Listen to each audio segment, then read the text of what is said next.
ಬೀದರ್ ಲೋಕಸಭಾ ಕ್ಷೇತ್ರದ ಬಿಜೆಪಿ ಅಭ್ಯರ್ಥಿ ಭಗವಂತ ಖೂಬಾ ಇಂದು ನಾಮಪತ್ರ ಸಲ್ಲಿಸಿದ್ದು, ನಾಮಪತ್ರ ಸಲ್ಲಿಕೆಗೂ ಮುನ್ನ ಖೂಬಾ ದಂಪತಿಗಳು ವಿವಿಧ ದೇವಾಲಯಗಳಿಗೆ ಭೇಟಿ ನೀಡಿ ಪೂಜೆ ಸಲ್ಲಿಸಿದರು.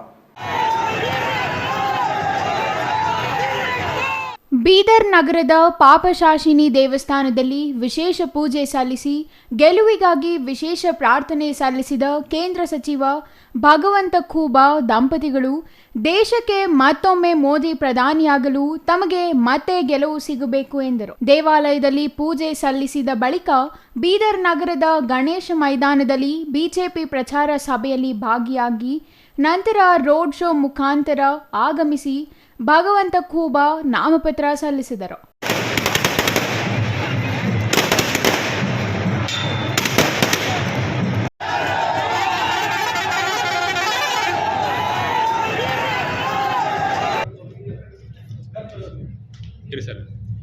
ಭಗವಂತ ಖೂಬಾ ನಾಮಪತ್ರ ಸಲ್ಲಿಕೆ ಸಂದರ್ಭದಲ್ಲಿ ಶಾಸಕರಾದ ಶರಣು ಸಲಗರ, ಡಾಕ್ಟರ್ ಸಿದ್ದಲಿಂಗ ಪಾಟೀಲ್, ಬಿಜೆಪಿ ಜಿಲ್ಲಾಧ್ಯಕ್ಷ ಸೋಮನಾಥ್ ಪಾಟೀಲ್ ಹುಡಗಿ ಸೇರಿದಂತೆ ಹಲವು ನಾಯಕರು ಸಾಥ್ ನೀಡಿದರು.